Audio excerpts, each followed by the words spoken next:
For my project, I did 3 different traits. I did widow's peak, freckles, and dimples. So first we're gonna start off with my dad's side for the widow's peak. As you can tell, my grandpa had a widow's peak, then it passed on to my dad. My mom did not have it, and it passed on to me. And then my wife would have it, and then that means it would end up with my kid, as it is a dominant. It's a dominant trait, not a recessive. A recessive would be no widow's peak, as my mom would have, but it didn't pass on to me because the widow's peak was dominant. And then on my mom's side, as you can see, the only person that has it is one of my uncles. Otherwise, it's just my dad here, and then me and my wife. And then obviously my kid, it gets passed on because it's a dominant allele. Now we have dimples.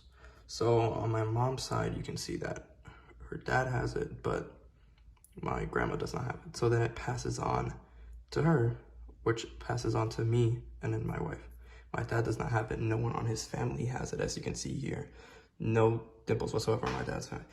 So the dominant trait on my mom's side would get passed on to me, as it overtakes the recessive trait of no dimples, which means I would get it, and then my wife would possibly have it, and that means my offspring would have it as the dominant allele. The last trait I did was freckles. As you can see, both my grandpa on my mom's side and my grandma on my mom's side have it, which means that it would pass on to my mom. My dad, no one on my dad's side has it, as you can see here.